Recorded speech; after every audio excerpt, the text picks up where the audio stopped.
بعض العلماء، علماء الرياضة، حاول أن يبحث عن صلة معينة، وبعدين طبعا هو ابتدع بارامتر معين سوف ترونه، صلة تربط بين القادة العظام في الحرب العالمية الثانية: ستالين من الاتحاد السوفيتي، موسوليني من إيطاليا، هتلر من ألمانيا، تشرشل من المملكة المتحدة، روزفلت تبع أمريكا، تويو رئيس وزراء اليابان، هؤلاء.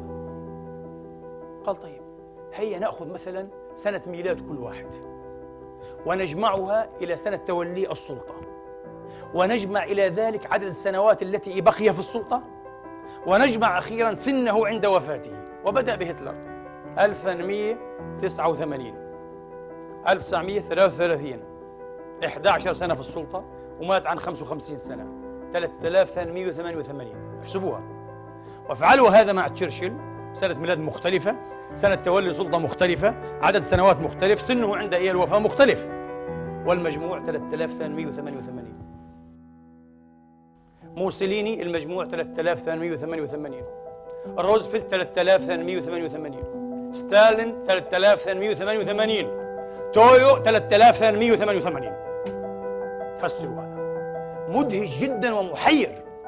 ربما هذا اجتهاد مني، ربما الذي أوحى لهذا العالم من علماء الرياضيات ماتيكر أن يبحث في هذه المسألة، يعني إيش العلاقات الغريبة هذه في هذه المسألة أيها الإخوة. ما يحكى، مش يحكى، ما كتبه تشرشل نفسه في كتابه أزمات العالم، مكتوب، هذا يمكن تقرؤوه، عن ذكرياته في حرب البوير. البوير هم طبعا بتعرفوا جنوب أفريقيا لكن من أصول هولندية البيض، وهؤلاء استعمرتهم المملكة المتحدة، بريطانيا استعمرتهم 1806 تقريبا.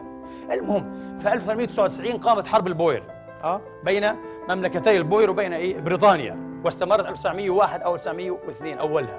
كان تشرشل مراسلا لإحدى الصحف، مراسلا عسكريا، وقع في أسر البوير، أخذوه مع جماعة، اتفق مع جماعة أيها الإخوة على أن يفروا. في اللحظة المناسبة كعوا جميعا ونكصوا، وواصل هو وألقى بنفسه من فوق السور ومن السياج أيها الإخوة، وغامر، كان يمكن أن يقتل في أي لحظة.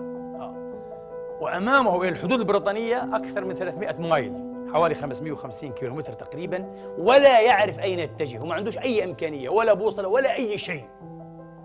فمشى على غير هدى، وفي الحقيقة هناك هداية إلهية تهديه، لأن لله فيه أمرا وشأنا، هذا أمر الله، وكان أمر الله قدرا مقدورا، الله غالب على أمره. مشى على غير هدى، راكب تعاسيف أيها الإخوة، يخبط في عمياء كما يقال، ويركب متن عشواء، إلى أن رأى ضوءا، فقال قد يكون ضوءا من أضواء البوير، وقد يكون لكبانية أو ثكنة إنجليزية، لا أدري. قال سأذهب. بلدة، كانت بلدة وليست طبعا ثكنة. وبعدين ضرب أو قرع أول باب، فخرج فلان الفلاني الذي يعرفه ويحبه جدا، المتعاطف الوحيد، يقول في المنطقة كلها معي. قال وأوصلني إلى بريطانيا، نجوت بأعجوبة لكي يكون قائدا عظيما في الحربين العامتين أو العالميتين. هتلر نفس الشيء، كان يحمل البريد العسكري على الجبهات في الحرب العالمية الأولى، وهي مهمة خطيرة جدا، أنه يتنقل باستمرار، فاحتمال الإصابة أكبر. وفي إحدى المرات أيها الإخوة كان مع قائده وجماعته، وكان نائما، فرأى رؤيا، فخرج منها مباشرة، وكان في خندق، خرج من خندقه مباشرة إلى العراء. قالوا ماذا فعلت؟ ماذا تعرض نفسك؟ قال رأيت رؤيا. استجاب لرؤيته هتلر. خرج فجاءت قذيفة قتلت 3، وجرح الجنرال أو القائد جرحا بليغا جدا. تكررت هذه الظاهرة مع هتلر عشرات المرات في حياته، حتى صار يعرف بها القدرة على النجاة من الموت، ينجو من أي حدث، ينجو. ادخره الله تبارك وتعالى لكي يتواجه مع تشرشل في الحرب العالمية الثانية، أكبر خصمين تقريبا. هذا نجا وهذا نجا. هناك تخطيط معين أيها الإخوة، لأنه 3888 تقول هناك معادلة حاكمة، هناك معادلة، ما الأمور لا تجري هكذا على عواهنها. ماذا؟ ما الذي حدث؟ هل هذه اتفاقات؟ إيش هالتزامنيات هذه؟ إيش هالصدف هذه؟ ما في سبب.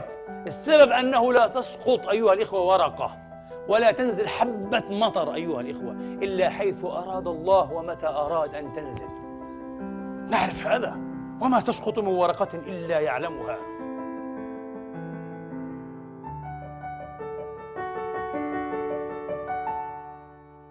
يا بني إنها إن تكن مثقال حبة من خردل فتكن في صخرة أو في السماوات أو في الأرض يأتي بها الله. لا إله إلا هو. هذا يقين عند المسلم. من مات على غير هذا كما في حديث عبادة بن الصامت مات على غير الإيمان. انتبهوا، ليس أن تقول الله موجود، أن تؤمن أن ما أصابك لم يكن ليخطئك، وأن ما أخطأك لم يكن ليصيبك، وأن كل شيء عنده بمقدار، وأنه لم يغادر صغيرة ولا كبيرة. لا إله إلا هو.